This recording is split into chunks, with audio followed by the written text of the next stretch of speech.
Muy buenas noches, buenas tardes, buenos días. UNI3 y la Fundación Derechos Mayores Colombia dan la bienvenida a nuestro módulo Buen Vivir, Buen Partir. Hoy nuestra sesión se llama Lo Impensable, Diagnóstico y Pronóstico.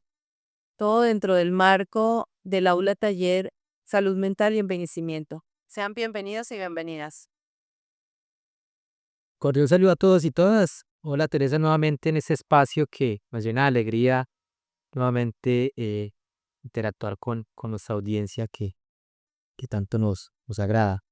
Como le indicas, hoy es una nueva sesión, vamos a abordar un aspecto más de técnica jurídica, junto a la perspectiva del derecho y ese momento del diagnóstico. Entonces, pues procederemos a realizar la presentación.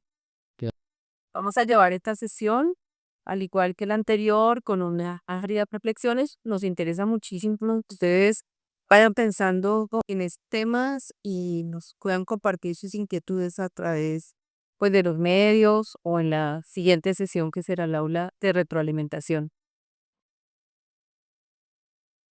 Bueno, Teresa, te deseo la palabra para que nos animes con tu voz. Bien, entonces la emisión de hoy, lo impensable, diagnóstico y pronóstico. Hemos estado mirando una serie de temas relacionados con el buen vivir, buen partir. Muchísimas de las cosas que vamos a tener en cuenta para el buen partir, finalmente las construimos dentro de un buen vivir.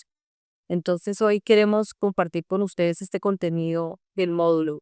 Vamos primero que todo a hablar acerca de una introducción, vamos a hablar de unos conceptos que nos interesa que queden claros para todos, la planeación del final de día y algunos elementos jurídicos relevantes. Entonces los esperamos con estos contenidos. Si quieres, Andrés, continuar. Bueno, en la parte introductoria tendremos digamos que el enfoque de esta sesión que va a ir dirigido a lo que implica la vejez. Digamos que no es el acto simplemente de vivir, sino también planificar el final.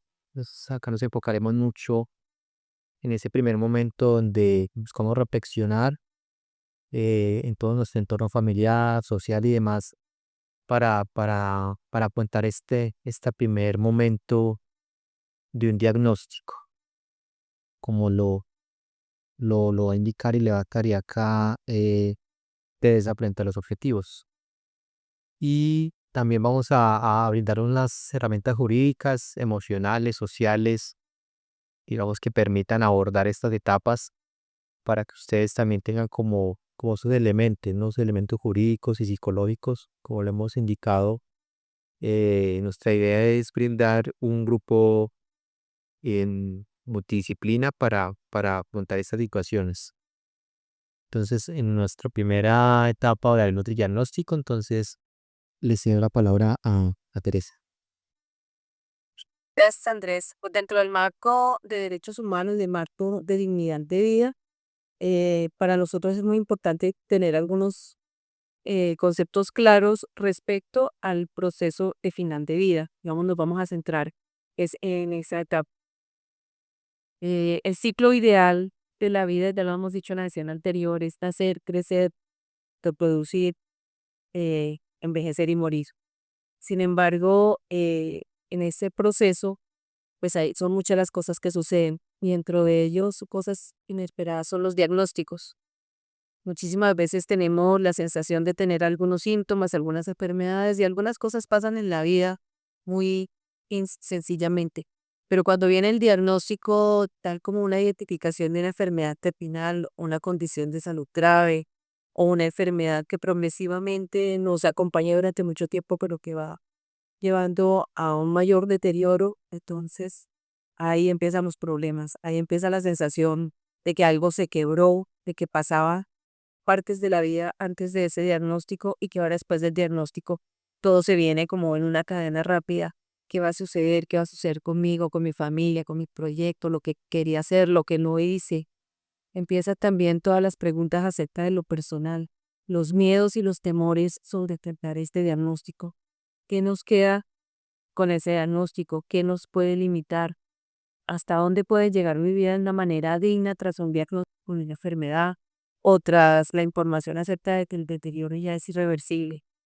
Lo personal es muy importante poder reflexionar acerca de estos aspectos porque los temores, los miedos, las percepciones que nosotros tenemos acerca del final de la vida, si bien son una de las que tenemos cuando ya tenemos un diagnóstico específicamente, pueden cambiar. Igualmente, ese diagnóstico va a tener una impresión en lo familiar, en lo comunitario. La familia también se afecta porque puede perder a la cabeza de familia, al gran patriarca, a la madre, pues, protectora y que siempre centra a la familia. Entonces, esta información para la familia también tiene un impacto importante. Y en las comunidades también son afectadas por estos diagnósticos, porque el rol que nosotros tenemos como persona dentro de los grupos comunitarios es muy importante para nosotros. Es inclusive una cosa que nosotros a veces no percibimos muchísimo, cómo somos vistos desde fuera de nuestros grupos familiares. Este diagnóstico entonces es importante confirmarlo, va a tener seguramente muchos exámenes y cosas que se van a hacer una y otra vez. Muchas personas también buscan hacer una valoración por si uno se especializa en el, ¿no? Se espera casi a veces un milagro, se espera también quizás un punto mágico donde el diagnóstico se eche para atrás y no esté patado. Esta es una situación importante y que tenemos que tenerla en cuenta.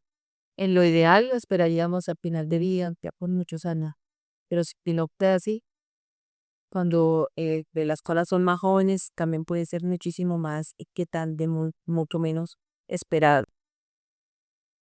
El otro concepto que nos centra hoy es el concepto de pronóstico, ¿no? ¿Qué pasa con el pronóstico de una enfermedad? El pronóstico de una enfermedad es sencillamente el, la descripción de qué es lo que podría pasar con esa enfermedad, de cuál podría ser en algún momento el posible tiempo de vida o la posible evolución. Es casi como una sensación un poco más, digámoslo así, un poco más a partir de la experiencia, de los conocimientos del equipo médico, que se puede llegar a ese pronóstico. Y ese pronóstico, ¿cómo nos cambia? ¿Qué nos permite? Puede ser más bien una herramienta, puede ser ese pronóstico, va de la posibilidad de contar con elementos de educación, de conocer la enfermedad, de conocer efectivamente cuáles pueden ser los signos, los síntomas que se sientan. En este sentido, los síntomas son las cosas que nosotros sentimos como persona y los signos son las evidencias físicas de el estado de salud. Esa psicoeducación es muy importante porque va a permitir conocer no solamente al paciente, sino también a la familia, cómo se puede desarrollar la enfermedad, en algún momento cuáles pueden ser los cambios importantes para la persona, cuáles pueden posiblemente ser algunos signos de alerta para poder acudir a un servicio médico y en otros momentos también cuáles pueden ser las posibles condiciones o posibilidades de que la persona muera y eso es muy importante conocer. Está también una opción para conocer las necesidades personales y familiares. Ya cada vez los equipos médicos tienen más claras escalas completamente estudiadas en las cuales se pueden evaluar cuáles son las necesidades físicas, psicológicas, emocionales y de acompañamiento espiritual también que tienen las personas en la etapa de final de vida y sus familias. Y conocer estas necesidades va a permitir generar una intervención muchísimo más efectiva, que pueda sanar algunas de las cosas que están pendientes, que pueda cubrirse y una de las cosas que también la persona necesita. Entonces, esta evaluación de las necesidades es muy importante. Una tercera parte que nos permite el pronóstico son la toma de decisiones sobre el tratamiento, con información absolutamente cercana a la realidad. Se puede tomar decisiones informadas que permitan que tanto el paciente como la familia puedan, eh, digamos, definir cuestiones sobre su tratamiento, dónde lo realizarán, hasta qué nivel quieren intervenir en el tratamiento, si quisieran en algún momento consultar otros especialistas, si quisieran quizás consultar en otro tipo de clínica. Hay personas que viajan, inclusive deben viajar no solamente de las áreas rurales a sus cabeceras municipales, sino también a ciudades más grandes para poder obtener realmente la atención en el tratamiento. Es muy importante porque a partir también del tema de derechos, Las personas podrían tener las opciones ante las EPS de pedir no solamente la atención de sus enfermedades, sino también, por ejemplo, los seguro para transporte o el traslado de personal que les pueda atender. Entonces, las entidades de salud están en la obligación de hacer ese acompañamiento. Teresa, qué pena, te interrumpo ahí. Frente a este diagnóstico, ¿cuál sería como el consejo más concreto, puntual que tú le brindarías a las personas mayores y a su entorno familiar cuando reciben esta noticia? Vemos que es una noticia que, es que llega quizás en muchos momentos de forma súbita y sin ser pensada, planificada y demás. ¿Cuál sería como ese consejo de cómo se manejaría ese momento puntual? Pues el momento del diagnóstico tiene que ser un momento en el cual el personal médico tenga completamente claridad acerca de las evaluaciones que puedan generar efectivamente información sobre la confirmación de diagnóstico para la persona. Es decir, tener una serie de exámenes, de procedimientos, se confirme una decisión. Importante que el paciente esté acompañado con alguna de sus personas de su familia, ojalá más personas, y que estas personas puedan tener el espacio para hacer las preguntas necesarias. En ese sentido, los profesionales de salud deben explicar de una manera clara, sencilla, pero sobre todo con toda la claridad acerca de cuál es la enfermedad que se acaba de encontrar, cuál es el posible pronóstico que se tienen, cuáles van a ser los síntomas que se tiene que manejar por parte del paciente y cuáles pueden ser las mejores alternativas de cuidado de parte de las familias. Cuando llega un diagnóstico de esos, también una de las cosas que cambian las familias es que una de las personas del grupo familiar empieza a ser el cuidador. Entonces, definir esas actividades de cuidado, de cómo se puede apoyar desde una red de apoyo de la familia, eh, la consecución de los medicamentos, la consecución de las citas, el traslado del paciente. Eso también es una parte importante que en el momento del diagnóstico los profesionales de salud pueden apoyar. Entonces, no dejen de hacer preguntas, eh, siempre consulten, así parezcan cosas muy sencillas. Es importante que se tenga el respaldo profesional con mayor claridad acerca del diagnóstico. Y desde la parte interna de la familia, ¿cómo sería como la abordaje a esta ecuación? Desde la parte interna es súper importante en que la familia tenga información completa sobre la situación. Hay personas que deciden no saber mucho del diagnóstico. A mí eso no me diga mucho. Si mi papá tiene un cáncer, mejor no me cuenten. Eh, Ahí eso me va a tocar volver a vivir la historia que viví con mi abuelo. Entonces, a veces las familias hacen como unos pactos de silencio. No, no ha pasado nada, aquí no está pasando ninguna enfermedad. Nosotros no hablamos de la enfermedad y la persona no se va a deteriorar y posiblemente no se va a morir. Es un poquito casi como el chip en el cual entran a las familias en la fase de negación, esa fase donde uno no quiere saber que ese diagnóstico está sucediendo, donde todavía hay muchísima resistencia pues, a afrontar la realidad y donde la complicidad de ese silencio pues solamente termina siendo un mayor deterioro tanto para el paciente como para pues, la familia. Importante que lo tengamos claro, que podamos hacer las preguntas.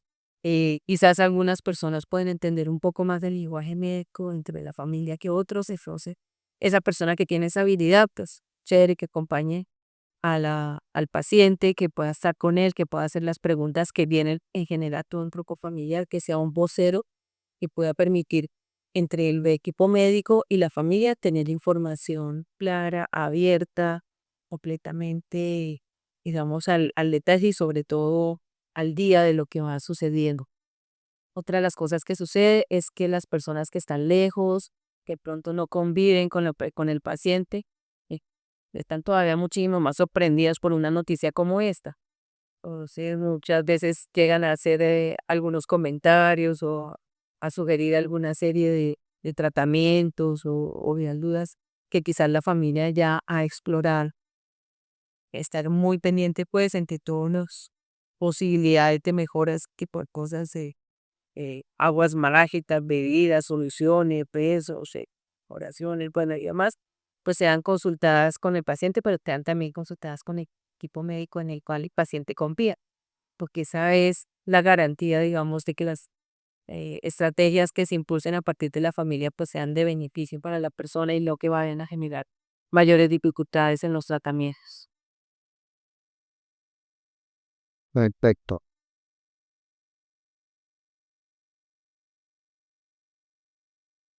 Otro de los conceptos que tenemos son las opciones.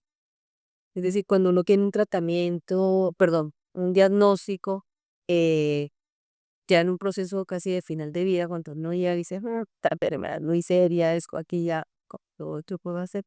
Hay varias opciones. No solamente uno se puede rendir ante la enfermedad, dejémonos que la enfermedad me lleve, pues, sino que la posibilidad está que la persona misma pueda tener una decisión sobre qué cuerpo, sobre los procedimientos que se realicen y que la familia pueda apoyar. Una de estas opciones súper importante es tener desde el principio, ideal desde que conoce diagnóstico, la opción de acceder a cuidado paliativo.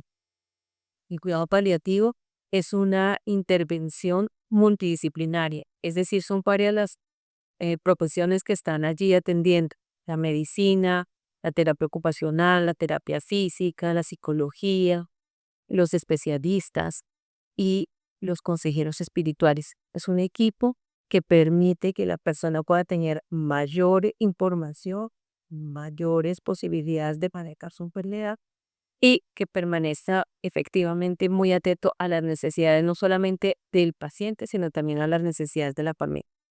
En esa parte de cuidado paliativo, su objetivo es minimizar el dolor y mejorar el estado de salud de la persona sin la intención de curar, porque que en ese momento ya no es posible curar la enfermedad, pero sí minimizar los siglos, minimizar los síntomas, esos efectos secundarios, los efectos secundarios de los tratamientos, hacer lo posible porque estos sean manejados de una manera tal que la persona pueda permanecer con dignidad y con el mayor estado de confort posible. Está también dentro de estas opciones la renuncia a los tratamientos. Una persona podría elegir en un momento que ante una situación, yo qué sé, de un cáncer o una enfermedad ya muy agresiva, decida no hacerse ningún tipo de tratamiento y es completamente respetado. Eso lo tiene que estudiar, que miran con su equipo médico, mirando con su familia y pueda hacer el planteamiento. Yo no quiero recibir ningún tipo de tratamiento, yo en este momento no hace terapia, radioterapias que no tienen efectivo a un proceso de curación que ya es completamente incierto y esa opción la debe respetar el equipo médico. Pues lo importante es que la persona lo sepa, tenga los elementos suficientes para tomar la decisión y lo pueda dejar documentado en su historia aquí. La persona también podía decidir, a mí lléveme hasta las últimas consecuencias de los tratamientos, póngame todas las mangueritas, los tubitos, las maquinitas, había se por haber y manténgame lo más que se pueda con vida y esa es también una opción que la familia debe conocer y debe respetar y que el equipo médico puede perfectamente pues como apoyar. Hay personas que deciden pues que el tema de su salud tiene que ver con la voluntad divina y es muy respetable esta parte, ¿no? Que la persona tome la decisión, el transcurso de su enfermedad finalmente vaya llevando, digamos, los derroteros que defina para ellos el trastorno propio de la vida y no la intervención directamente con médico. Entonces también es un elemento a tener en cuenta. Y el último, la última opción sería la eutanasia. Esta es una intervención médica con el objetivo específicamente de generar ecosistemas que menos doloroso, complejo que podría producir el desarrollo de la enfermedad. Sobre la eutanasia vamos a tener un capítulo complejo más adelante. Entonces no vamos a entrar un poquito más en detalle, pues sí que vamos a dejar aquí como estos espacios. Bueno, Teresa, es importante tener en cuenta que todo, digamos que toda esta argumentación que tú manifiestas va respaldado jurídicamente, ¿no? En la autonomía, digamos que los derechos fundamentales alrededor de la autonomía, el libre desarrollo de la personalidad, respaldan la decisión de la persona que quiere tomar una de estas líneas que estás indicando, sea cuidado paliativo, renuncia a tratamientos, la misma eutanasia, iniciar o continuar con tratamientos.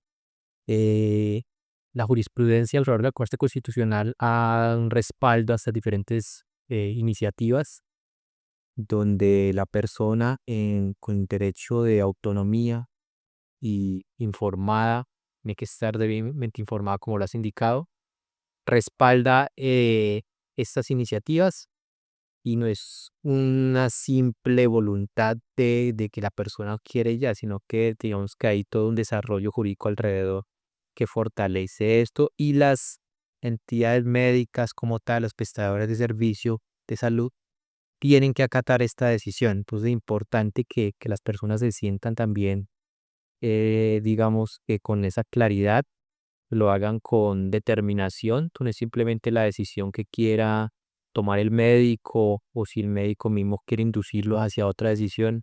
No, es importante y si la persona ya tiene una línea de estas definida, basada en un derecho fundamental que protege la construcción política de Colombia, puede iniciarlo y digamos que continuar esa línea.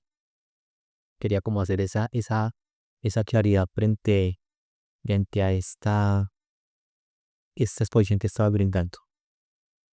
Eso es lo que llamamos el derecho a morir con dignidad, que es el derecho fundamentalmente que toda persona pueda decidir las condiciones en las cuales se va a producir su muerte, el momento en que me va a generar y sobre todo evite los sufrimientos innecesarios, que no se prolongue la vida quizás por medios artificiales y que se garantice la dignidad de la persona. Correcto, Teresa. Y exacto, entonces, digamos que acá en los conceptos que es importante que ustedes tengan claros y establezcan, pues hablamos de eso, derecho a morir dignamente, como lo ha iniciado Teresa, derecho fundamental que toda persona puede exigir y debe exigir la forma como quiere terminar su vida. Evitar prolongaciones, evitar como lo hablan en el dialecto de los médicos, la caprización de procedimientos y demás basados en esa autonomía y en esa dignidad. Porque por lo que la Corte ha establecido que extender la vida cuando una persona ya, digamos que tiene un diagnóstico ya desfavorable, pocas posibilidades, pues realmente es un impacto fuerte tanto para la persona que está sufriendo esta enfermedad como todo su entorno familiar, entorno social y demás, al ver ese deterioro que sigue continuando y que realmente, independientemente de las creencias, con la ciencia ya quizás ha determinado que esa persona tiene pocas probabilidades. Entonces, eso es importante establecerlo y hace parte de ese precepto de la planificación de fin de vida, que es un concepto que iremos también acá abordando y optimizando un poco más. Y frente a esta planificación y demás, pues tenemos ese momento también de empezar a dejar cuentas saldadas, a cuadrar como esas decisiones que tenemos que tomar para transitar a la muerte de forma tranquila y ese tema patrimonial también. Entonces, indicamos acá como la transmisión patrimonial en vida, digamos que ese mecanismo jurídico o esas alternativas jurídicas que debemos abordar al momento que tenemos conocimiento o proyectamos que ya por la misma paso del tiempo, prontamente quizás algo hay un fin de vida. Entonces es importante, digamos que empezar a aclarar esto y abordar jurídicamente esas decisiones. Entonces, los patrimonios, cómo definimos nuestro patrimonio actual para no dejar esos problemas a nuestros familiares. Sabemos que ese tema de herencias y demás, si no están planificados con anterioridad, pues son en detonantes de conflictos familiares y muchas familias, digamos que se han roto con esto, ¿no? Se han descompuesto por el tema de qué me toca a mí, qué no me toca. Entonces es importante tener esa claridad y también ayuda mentalmente a nosotros a tener esa transición de entender que proyectamos un escenario de fin de vida. Entonces, el objetivo principal es ese, prevenir esos conflictos entre ellos y demás situaciones que desaten un conflicto.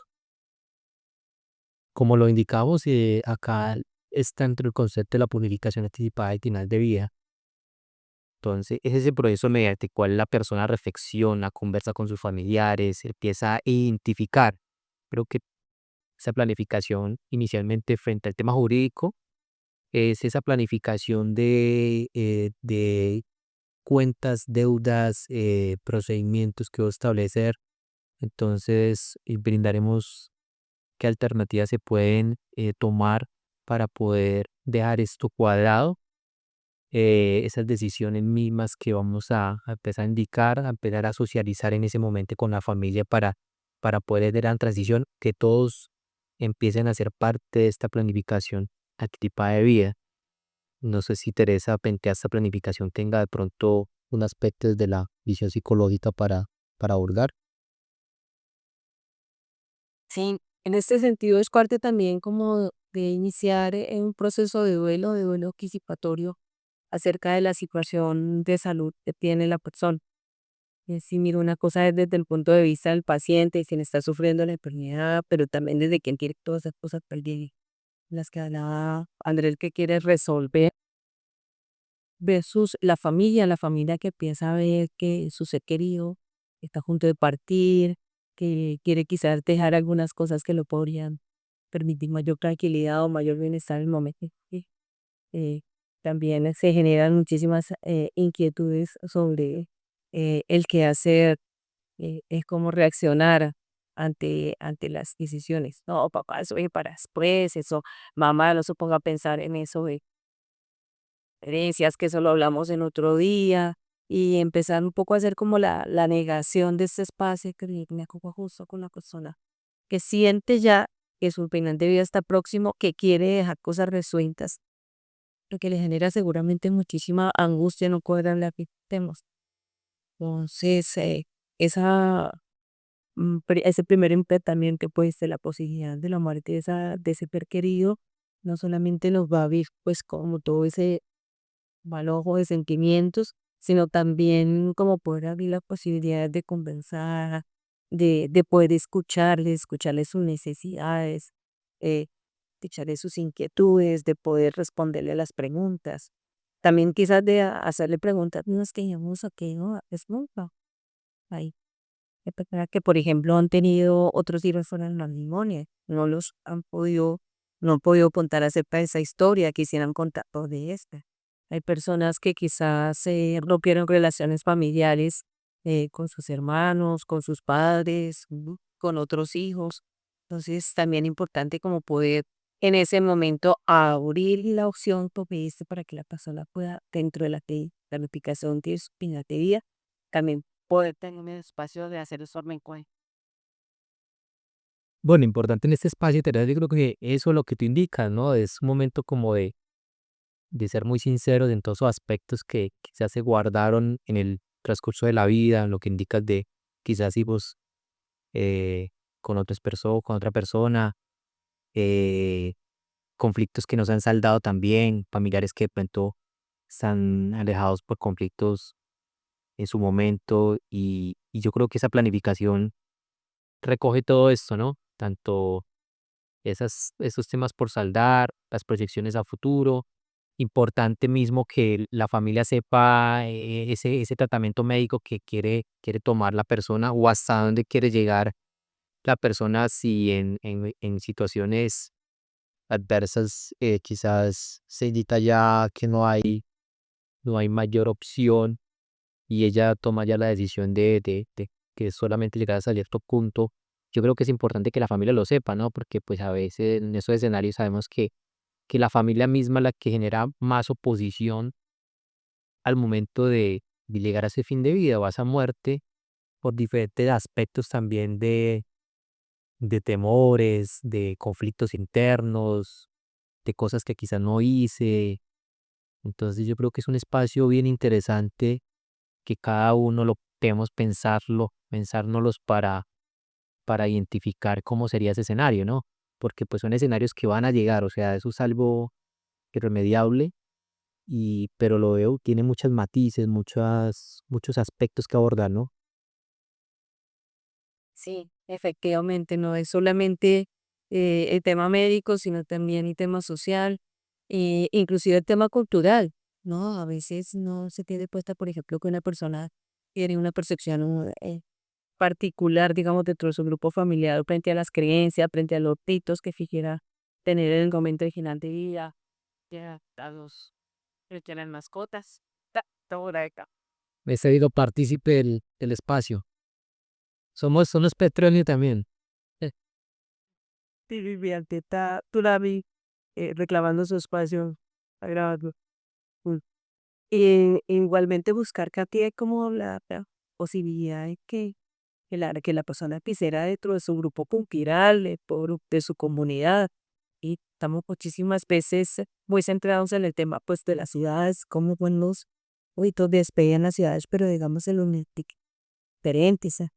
En el caso con la pérdida o la persona tiene muchísimo mayor claridad sobre que la mordería proteger la pues, de la maquinaria misma y mucho más alegres, hay hay reuniones, hay educación acerca de los logros y de los momentos que pasó la persona. ¿No? Es importantísimo también tener en cuenta esa parte cultural, igual que la parte de las creencias, que considera la persona, qué tipo de ritos quisiera, o las personas quizás cuando se sienten muy enfermas también a veces piden a un sacerdote o a un pastor o a alguna persona, algún contingente, y trate de ser que, y la familia en la angustia, no se vaya tan pronto, entonces, no, no, no, no, no, papá, pero es para qué, cura, pídelo para después. Y resulta que si lo está pidiendo es porque lo está necesitando. Es importante también tener en cuenta que dentro de esto del puede tener de la voluntad que la persona tiene pues tener en cuenta todos estos aspectos más allá del aspecto médico. Bueno, importante. Y frente a esta planificación, pues digamos que tenemos un documento que le hemos catalogado muy importante, ¿no?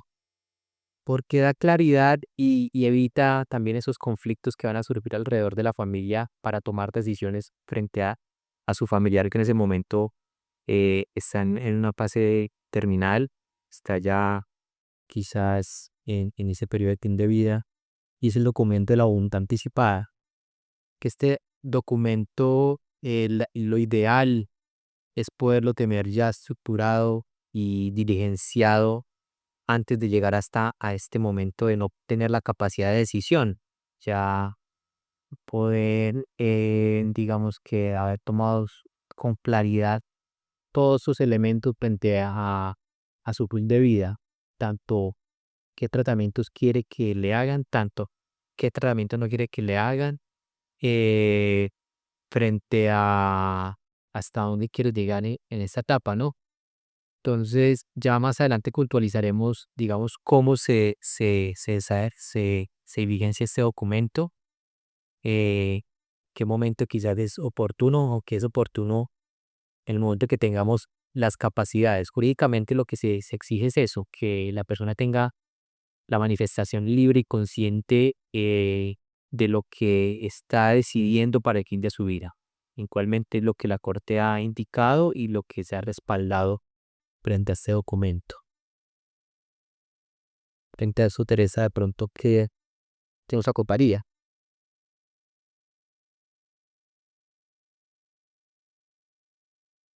Sí, efectivamente, en ese documento de la voluntad anticipada es un documento que puede socializarse con el grupo familiar, que es importante comentarlo, que es un documento que también, a pesar de que uno lo decía en un momento con una serie de condiciones, más adelante lo podría uno cambiar. Uno podría decir de que yo estoy interesado en este tipo de tratamientos o intervenciones médicas para mi final de vida y en el momento en que se encuentre la persona con algún cambio sobre este documento, pues también te puede efectivamente hacer la modificación del documento. Es tener en cuenta pues que tampoco es una cosa que si uno estudió unos años anteriores no tenga la posibilidad de hacer la modificación. Exacto, digamos que lo que busca puntualmente el documento es esa muerte digna. Acá el escenario óptimo que estamos nosotros abordando es esa situación que la persona entra en deterioro, entra un padecimiento, el tiempo pasa y la persona no evoluciona positivamente, los familiares pues no toman decisiones frente a suspensión o frente a cuidados paliativos.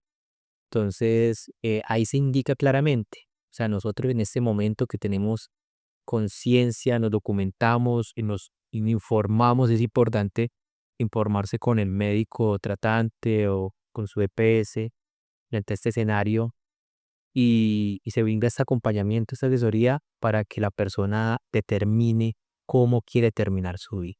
Es concretamente importante este documento. Entonces, lo que nosotros le impulsamos desde la Fundación Derecho y Maleves Colombia es que ese documento, desde el momento actual que ustedes recepcionen esta información, empiecen a tramitarlo, a diligenciarlo, a inquietarse sobre esta situación y tener ese documento, digamos que ya listo para el momento que llegue fin de vida y no surtir o no ser quizás el objeto de una muerte en condiciones poco dignas.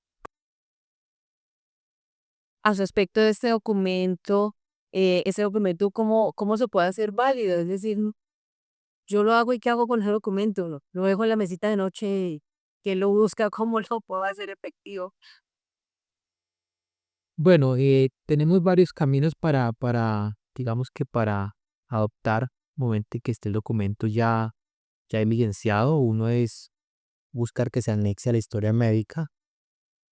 El otro es dejar una persona en representación de ese documento, porque pues sabemos que en el escenario que ya no hay capacidad de decisión, pues la persona que esté en ese momento en coma o una situación, entonces no va a poder cómo disponer de ese documento, cómo presentarlo.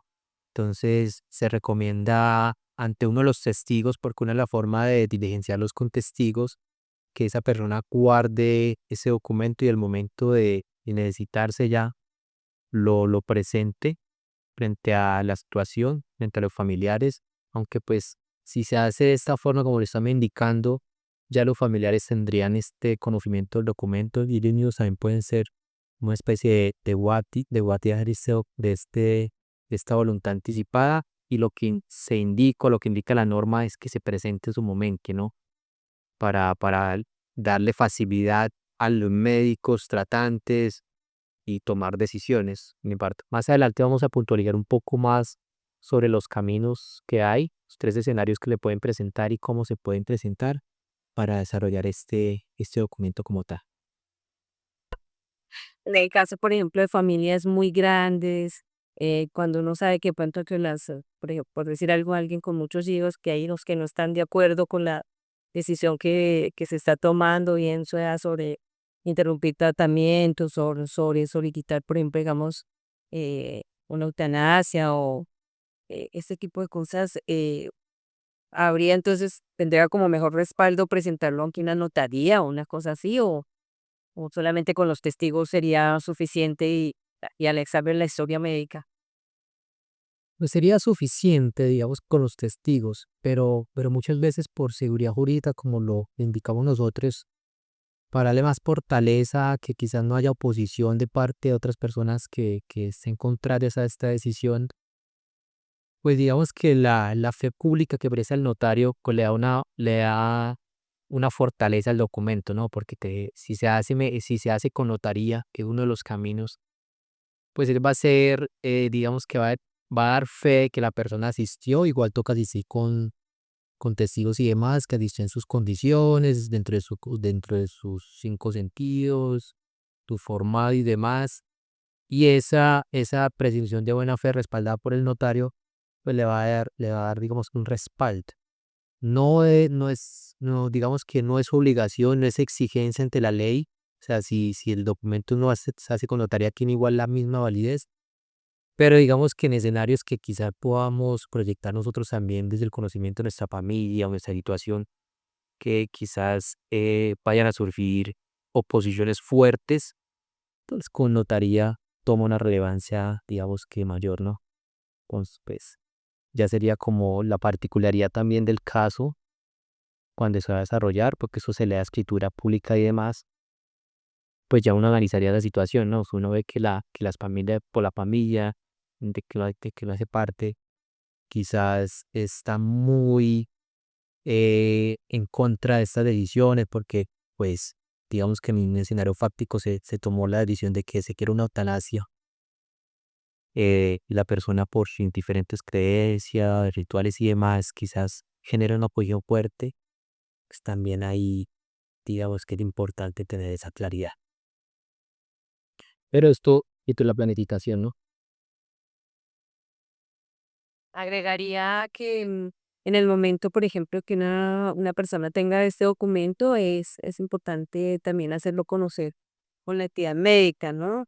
Por ejemplo, eso se desarrolló en la casa, se tiene ese documento desde tiempo atrás. En el momento que la persona entra en urgencia o entra para ser hospitalizado por un procedimiento o por una cirugía o con la que pueda aplicar, pues que él requiera más manejo médico, hacerlo conocer y hacerlo incluir dentro de la historia clínica es muy importante.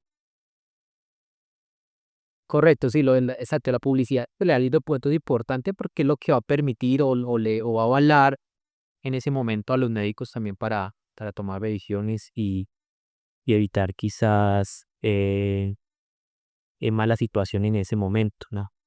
Y pues hemos hablado de los escenarios familiares que orden complejos en esta situación. Entonces, el médico mismo no puede tomar decisiones sino con el aval de la familia en ese momento.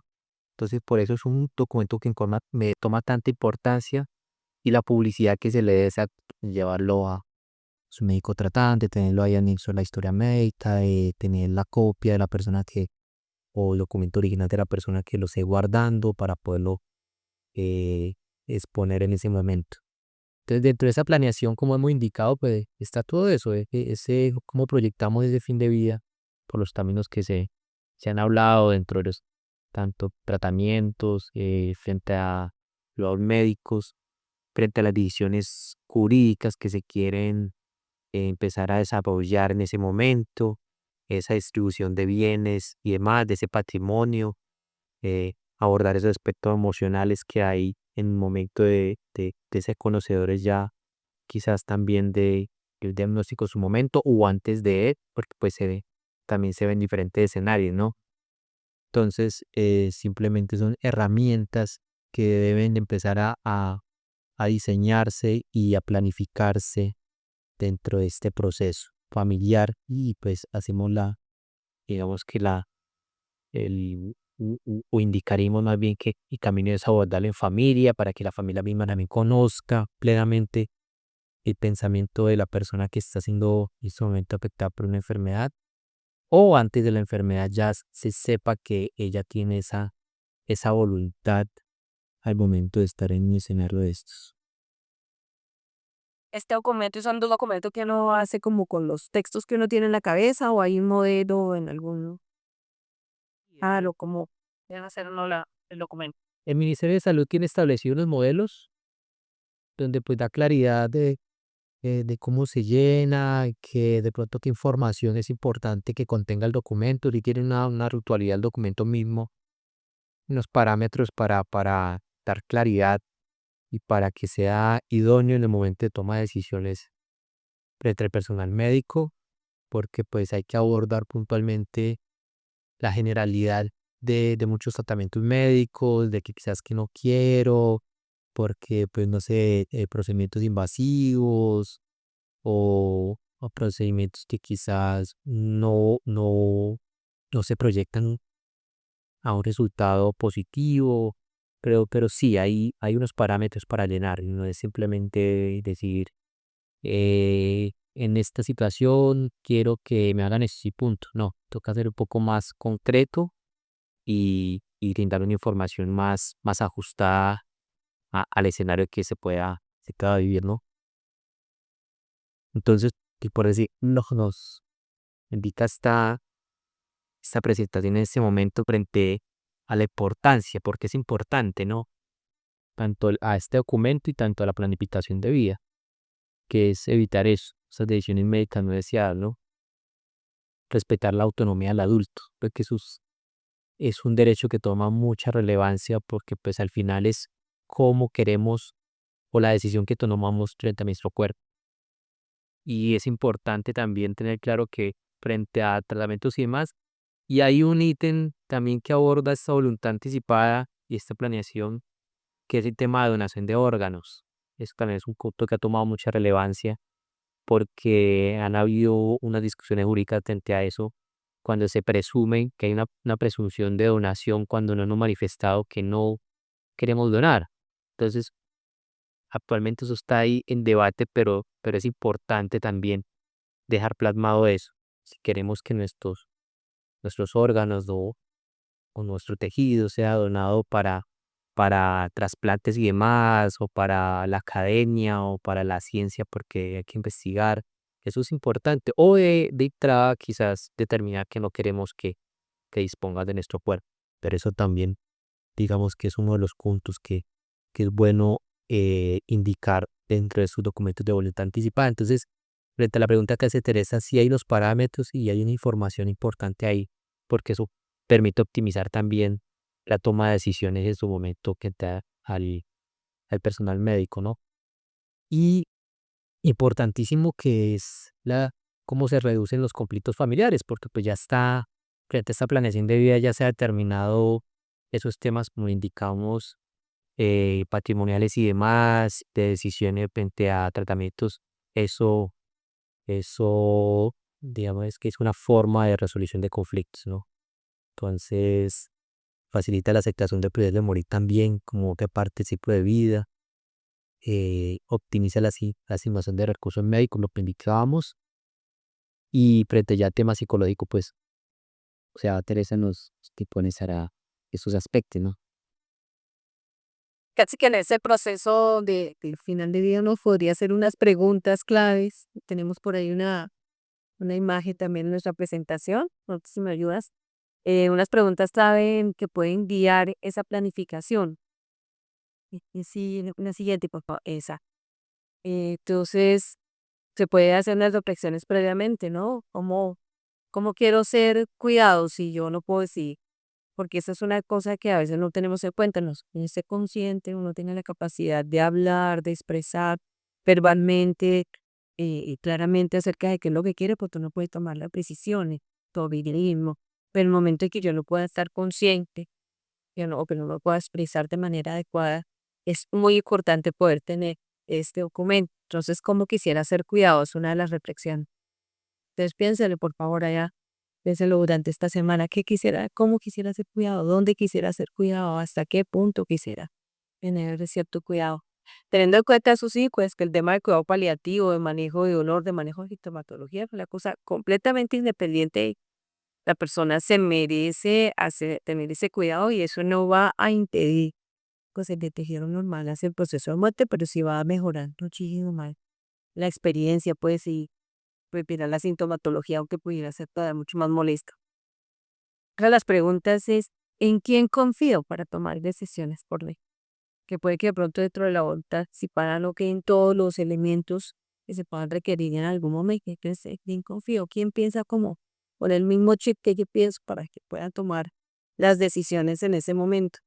No necesariamente las personas que están muy, muy cerca son a veces las personas que tienen ese chip y que tienen esa claridad. Entonces, tener esto en cuenta que documento sí podría salvar esas diferencias, digamos, de opinión entre quienes están al lado mío acompañándome y lo que yo siento más muy.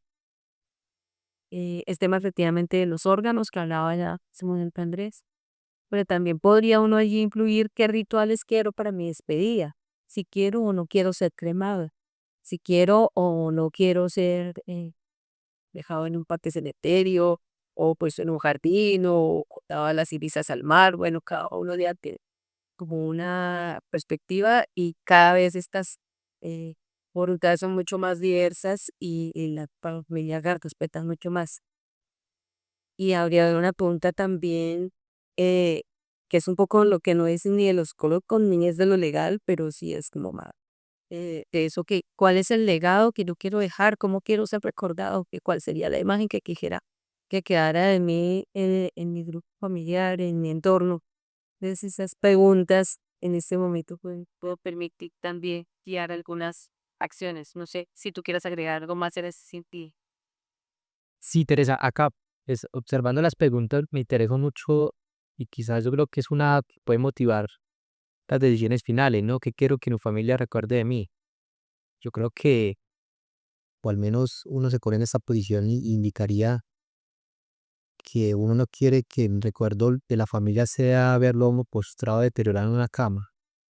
Entonces, eso quizás motivaría mucho que ese fin de vida sea pronto o es una eutanasia o es un cuidado paliativo, ya la línea que indique particularmente. Pero en caso personal me llama la atención esta pregunta frente a eso, porque, porque es que ese o lo que ha recogido la Corte alrededor de la dignidad de morir dignamente es eso, a que el cuerpo no llegue hasta su última instancia de deterioro final, de sufrimientos para partir, porque ya el tránsito de la enfermedad ya culmine. Entonces, me parece interesante ese aspecto. Por eso es importante tener esto claro para si no tenemos una expectativa ya de vida, evitarnos ese camino tan largo y tomar casi ese atajo y descansar prontamente. Te tomo usted como personal. Y frente a cosas de deseo destruir mis bienes, pues bueno, lo como he indicado, es un parámetro que hay que establecerlo. O sea, no podemos tampoco desconocer las realidades. No es el interés de la persona, no es el interés de mis hijos, el interés de mis hermanos, de tema material. No, es un patrimonio que hay que igual darle, darle una distribución, hay que darle una concreción a esto y qué mejor que en vez de dejar un problema y altos costos en litigio porque sale más costoso, digamos, que dejar este problema ahí, las personas no lleguen a acordar cómo va a ser la distribución. Hay sucesiones, como se llama este proceso, que han dado hasta 30 40 50 años y las familias no pueden disfrutar de sus bienes, de este patrimonio que está siendo heredado porque se desgasta en pago de abogados, en peleas entre las familias, los hermanos, se rompe totalmente la unión familiar. Entonces, es muy, muy importante estas decisiones con planificación. ¿Ibas a decir algo, Teresa?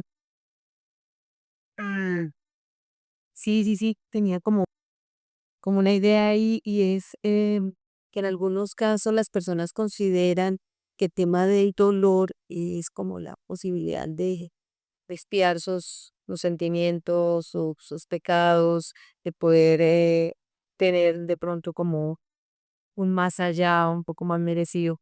Entonces es también como clave como poder, eh, digamos, poder ayudar a la persona que para efectivamente ver hasta qué punto el dolor no es necesario, no es necesario. Es decir, hay muchísimas herramientas, utilidad, medicamentos para poder controlar el tema del dolor. Y pues una cosa es que se tenga dolor y otra cosa es que se tenga un sentimiento, un padecimiento fuerte a partir de la situación de salud. Pues estos síntomas también pueden ser controlados, pero hay personas pues, que consideran que es como parte de su proceso o parte de su transición espiritual, sufrir dolor o tener sufrimiento en los últimos días de vida. Así, pues ahí está también la invitación como a que reflexionemos nosotros mismos qué pensamos al respecto. Sí, Vea, Andrés, ¿quién decide si yo no puedo decir quién decide? ¿Quién decide por mí, fijo? ¿No? Me dejé coger la noche y no tomé estas decisiones. ¿Qué puede pasar ahí? bueno, ahí venimos en el escenario que nuevamente de la voluntad anticipada, ¿no? Pero en ese caso que no esté este documento, pues donde se ven los conflictos, porque pues la familia es la llamada a tomar la decisión, pero la familia pues es un componente muy amplio, porque si son 4 hijos, 5 hijos, el esposo, el hermano, entonces en cabeza del esposo estaría la decisión en su momento, su pareja, pero pues estarían los hijos también. Entonces entra la confrontación y es también el peso que tendría que llevar esa persona quizás para tomar la decisión. Si vemos en la situación hipotética de que sea la pareja o el esposo de la persona, pues tendría mucha complejidad para tomar una decisión. Quizás se quiere que se dé la voluntad de su compañera, de su esposa, pero pues si los hijos en ese momento están en contradicción y no quieren que se ejecute de esta forma, pues la decisión o sea, se torpeda, ¿no? Se vuelve compleja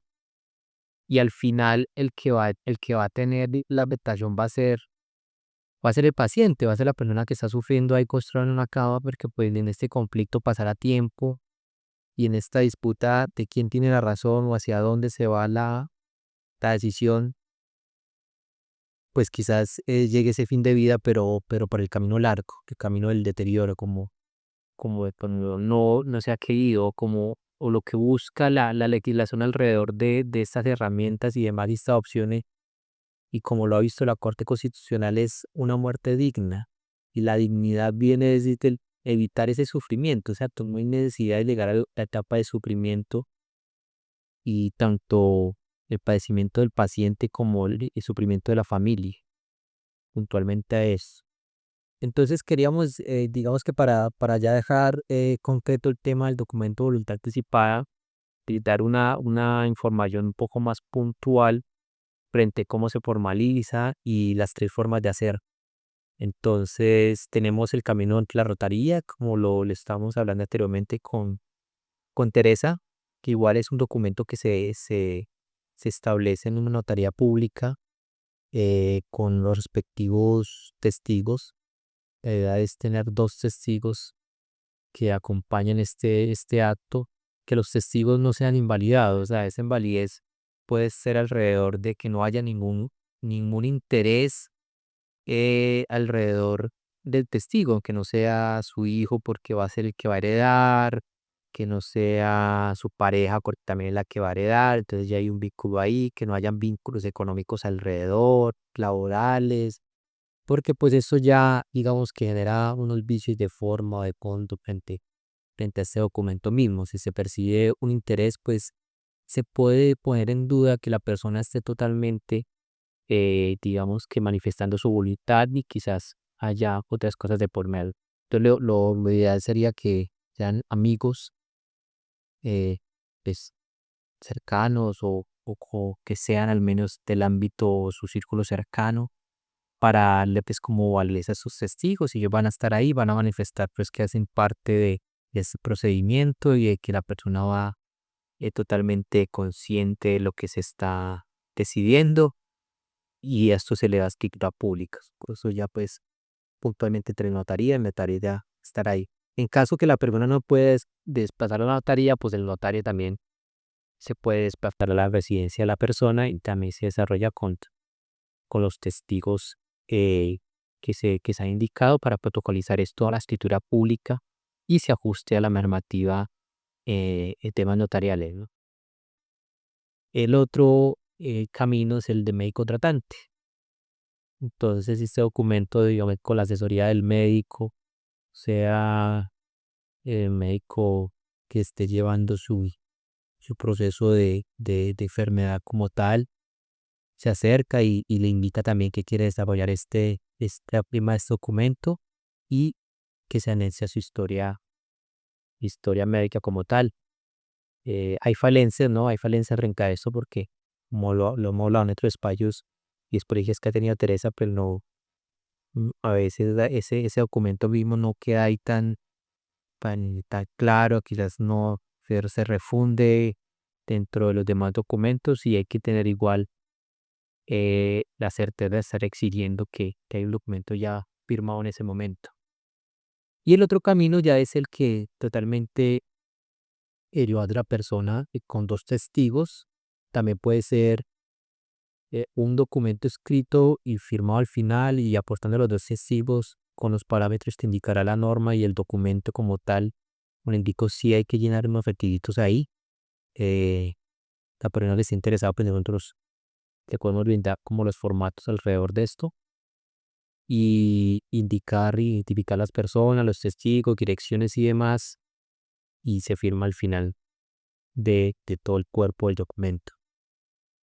Le indicaba también que se puede hacer por un video, también se puede grabar el momento donde está manifestando la voluntad. Acá lo importante es que se manifieste la voluntad de lo que se quiere al final de ese proceso de enfermedad o de vida como tal.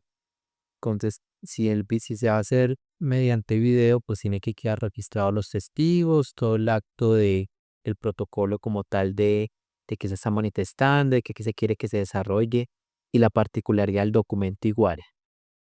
Entonces, puntualmente, Teresa, pues este sería como los cambios abordados de este documento que le hemos dado con una relevancia, le hemos dedicado tiempo porque es algo que va a facilitar y va a impactar toda la planificación de fin de vida. Puntualmente, por si quiere alguien de pronto indagar un poco más y irse a la norma, es la resolución 2665 del 2018, que es la que regula la firma de este documento o la creación más bien de este documento. Y como le indicamos, también los formatos como tal los emite y Ministerio de Salud, su página Ministerio de Salud, podemos también acceder y no nos toca un borrador que ellos indican. Muchas gracias. Y en este tema de documentos, creo que nos queda como un poquito pendiente lo que ya vamos llegando ahí al fin de esta sesión, y es la transmisión patrimonial anticipada. Tú hablabas eh, durante la sesión acerca de editas que un poquito como esas dificultades a futuro, cómo se puede hacer este proceso. Bueno, sí, como le indicamos, una herramienta jurídica es abordar el momento en vida, porque la idea es en vida dejar eso saldado, ¿no? Entonces, la herramienta más efectiva es el testamento. Digamos que un testamento permite que nosotros dispongamos claramente en nuestro patrimonio con la respectiva distribución de la ley, que la ley exige y demás, pero eso también ya, frente a eso, que es lo que más detona conflictos frente a las familias, ando el patrimonio y, y esa división, cada quien lo quiere hacer en su momento de forma autónoma o cree tener más derecho sobre algo porque creyó que fue quizás el que estuvo más tiempo con su padre, en el caso que sea su padre, o pues que compartió más con su hermano. Bueno, por diferentes percepciones personales o juicios de valor personales, pues se toman formas arbitrarias de destinar esos patrimonios. Entonces, un testamento, digamos que de raíz ya bloquea esta situación y lógicamente con el ritual procesal y jurídico que tienen esos testamentos, hay que hacerlo con la asesoría jurídica bien determinados, queda ese problema de saldado. Las mismas donaciones, podemos ejercer donaciones de nuestro patrimonio, fideicomiso para manejar ese patrimonio también y quizás dejarlo asignado a ciertas personas. Las ventas mismas, ¿no? De ahí se puede, y uno no está obligado también a heredar. Entonces, si en su momento o antes de que lleguen estas situaciones queremos disponer de nuestro patrimonio y queremos vender y vamos a utilizar nuestros dineros para otras situaciones, también hay válido, inválido, pero es una forma también de decidir frente a esa situación y no dejar o heredar problemas, porque se ha probado y en las estadísticas está claramente, entre mayores son los patrimonios, mayores los conflictos. Y sí han surgido casos, digamos que emblemáticos frente a estas situaciones, una indicada de familias que totalmente se han autodestruido por, por la no repartición adecuada en su momento de una mala sucesoral. Entonces, esos son los elementos que inicialmente aconsejamos como de forma concreta para la profesión patrimonial y, y poder también transitar con tranquilidad al momento de fin de vida, a la muerte y también pues quedar con la tranquilidad. Yo quiero tanto que esta propiedad o este dinero le quede a tal persona porque de pronto veo que esta persona lo necesita más que la otra y hay una distribución ahí también, digamos que sincera, clara, también hay un momento para quizás resolverlo en familia. Entonces todos estos elementos son muy importantes. Muchas gracias, Andrés. Seguramente tendremos otros elementos más que ustedes vayan considerando para que podamos trabajarlos en nuestra siguiente sesión. Entonces, pues ya llegando al fin de nuestro módulo, queremos agradecerles su participación, invitarnos a que sigan difundiendo esos elementos que hemos compartido con ustedes, que los compartan con otras personas, tener en cuenta pues, pues, no, me ha caído la semana.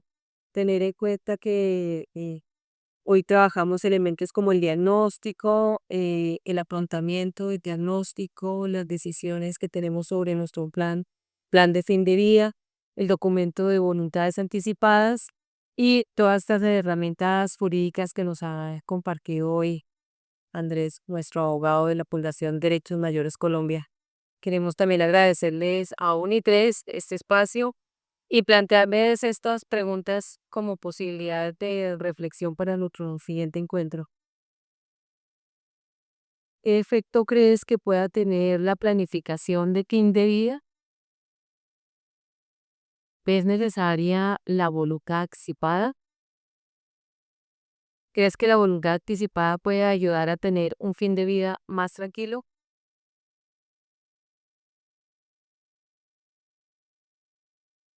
Bueno, Teresa, yo creo que queremos mucho que abordar en esta sesión con nuestra audiencia.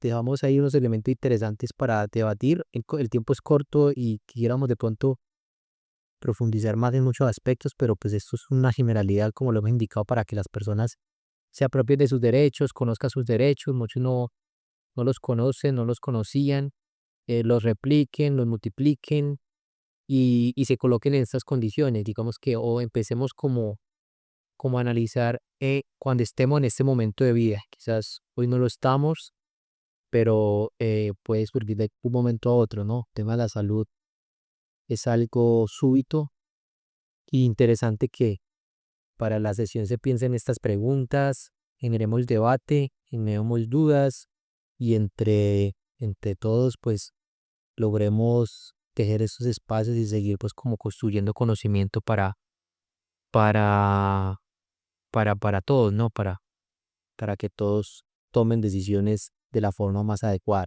Entonces, agradeciendo el espacio, agradeciendo a Teresa, mi compañera, poder compartir esta información y quedamos atentos a nuestra próxima sesión. Gracias. Bueno, muchas gracias a todos. Chao, chao. Pórtense felices. Chao.